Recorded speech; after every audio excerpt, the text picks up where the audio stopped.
What we got? The princess is going to bring about the end of the world as we know it. It needs to be you, Nina. I need to kill the princess.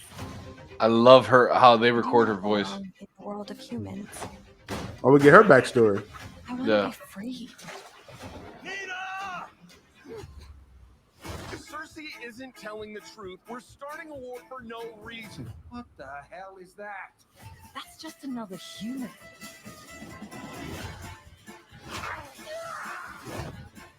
My love. Huh. Hmm.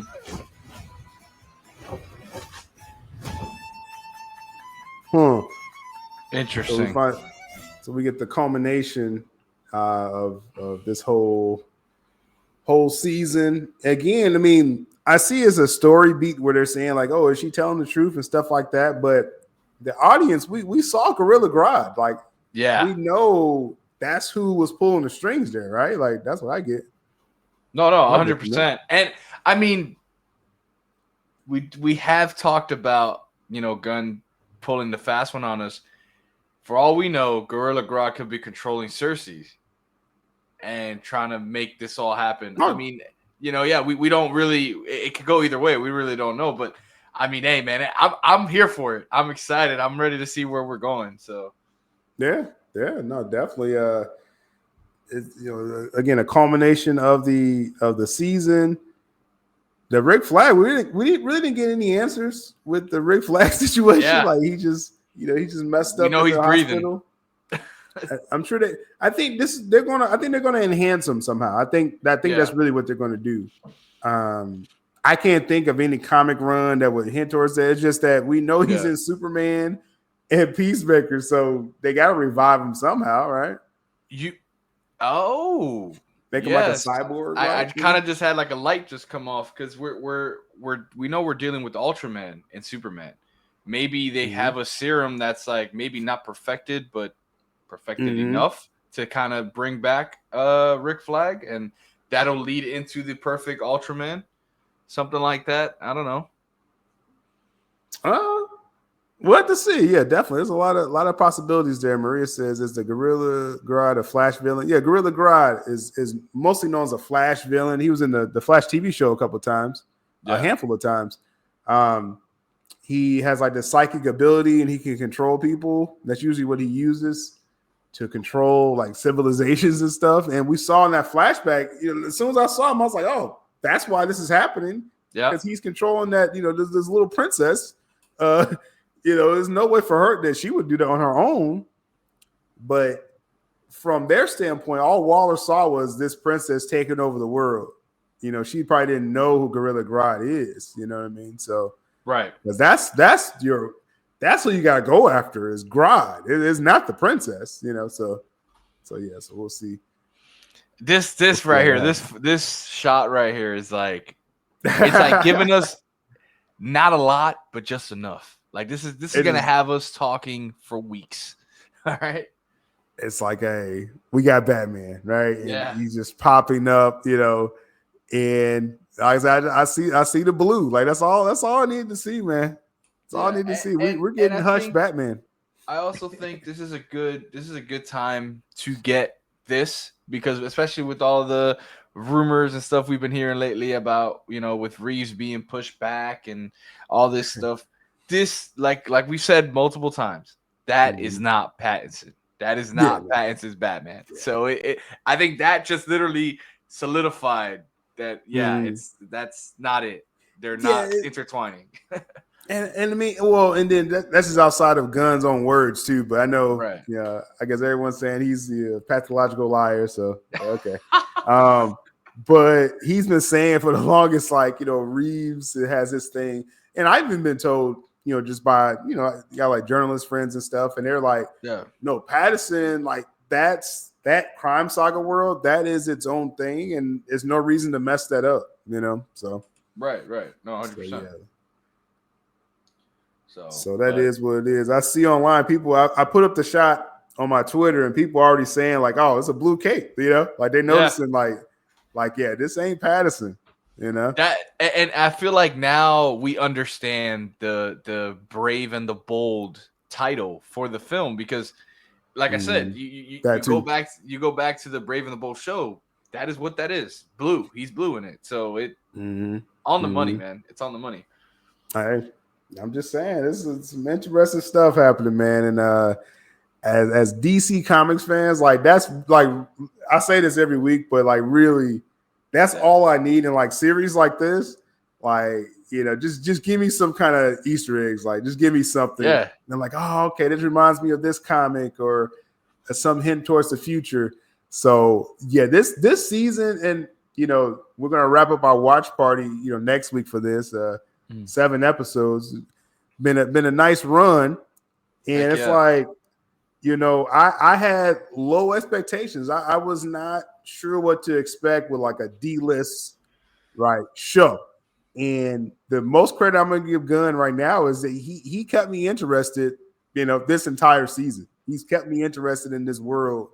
And we see this is the start of the DCU, so it's like that's exciting in itself. It's like, oh, we kind of, you know, we're seeing the world, and we touched on it on that first episode, you know, that we did the watch along. How it's like he's building the world, so we're so in tune each week because it's not just about the story. The story's good; it's actually really good, surprisingly. But I feel like the story is just extra candy for us because we're seeing the great world building.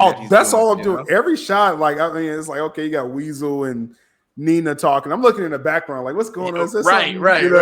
What's going on in this world? You know, and I really like seeing Cersei early on, seeing that she has some connection with Metropolis at first, and so it's like, okay, it's building out this world. So that's what excites me about this show. I mean, is it a show I would watch continuously? I mean, this is something I probably could throw on and just let the episodes kind of binge through. I could see myself doing that. You know, definitely. A show like this. I think, you know, going animated to launch this world, and this is really just for the diehard people, and that's why I keep saying, like, with animated, it hardly does do like live action viewership. So this is Gunn kind of saying, okay, you DC fans who can't wait till the summer of 2025 for, you know, Superman, like here's something, there's a little something to kind of get you, you know what I'm saying, started for the year. And then you're gonna really get, like I said, Superman, Peacemaker, you know, this year. Like we're in 2025 now. So interesting stuff with that. This has a good commercial for James Gunn's DCU. Yeah, that's a good way to say it, Maria. It's like a little snapshot, little commercial, like pretty cool stuff. We got our Gotham shot. We got our Batman. That is a crazy shot, man. I'm saying that's Hush Batman. I'm just saying it. That's what it is. That's what we're getting, man. You know, in the chat, what we got here, Creature Commandos episode 6, amazing. Yeah, I mean, this has been a good run. I mean, we already noticed it's a second season, so I'm sure they're already working on those episodes. You know, I wouldn't be surprised if we don't get that next year, you know, 2026, you know. So they got something with this, man, where they can, because like if you compare this to Marvel, right? Marvel just did the What If series, you know, and I was kind of mixed on that, on just the animation is great with what they do. I'm just like, what's the purpose? Like, what's the purpose of these seasons? I kind of wish, you know, with that, I kind of wish they ended, like they continued more on, you know, that last story, the last episode where they all kind of came together. I wish they kind of elaborated more on that, but there was a lot of like jumping around this final season that it just like, that's it. That's all we get. That's how I felt. It's like for a final season, I'm like, these are the stories y'all focused on, because every season, if you notice, it ends off with a Captain Carter arc. Right. Yeah. So you should have just did a Captain Carter show separately from all this. Like, why do we keep mixing this up with What If? You know, it's unrelated. And so I just wonder what they're supposed to do another show. I think it's around Captain Carter, like a multiverse type thing, animated. It's like I wonder what the purpose of that show would be. With DC, you see with Creature Commandos, like, you know, we're just taking a snapshot of lesser known characters and sprinkling in world building. You know, they could do this show. They can do another type of show of lower list characters, so you can save money on animation as well. Yeah, but still build out the world. You know, that's a vision. What's crazy is he's making the well-known characters like a Batman, like a Superman. He's making them the the characters that are just sprinkled in there. They're not the main focal point of these shows, which that is like huge to do. That's like a flex, honestly, that Gunn's doing a little bit. He's like, that's a DC flex for sure. That's for sure. Oh yeah, it's a DC flex. Like it's Maria says, is Blue Beetle still part of this universe? Yeah, last I checked, yes, Gunn is still saying Blue Beetle. They're working on an animated project for Blue Beetle, so it's gonna be voiced by Sholo Maridalena, and he's gonna be in the that's a Wednesday crew throwback. I'm just right like, that's his name. Like, but so yeah, that the Blue Beetle you saw in the film, it's gonna just think of it like Peacemaker, where it's like it's gonna be kind of soft canon. That's what they're gonna do. Yeah. So technically, I may rewatch Blue Beetle just to be like, okay, this is kind of the feel I think that Gunn's gonna continue. And I actually really liked that film. I actually got to see it early when I went to go see it in theaters when it came out. And just like as a Latino, I never really had a superhero. I had Zorro, I had stuff like that. So having a superhero in Blue Beetle, I man, that was dope. It had a lot of culture in there for you, right? Because like that can go over the rest of our head. Just like you probably saw the conversation I had recently. I did a video about the Alex Cross series on Prime, and it threw a lot of my culture in it. And so it's like that stuff is definitely valid for the rest of us. We may not catch all the references, right? And watching Blue Beetle, but that's cool to know. Like it hit home. You know what I'm saying? Whether it's core, that's what they was trying to do. That's what we're trying to do with that. So that was cool. Fernando says, is Peacemaker part of this new DCU or just its own thing?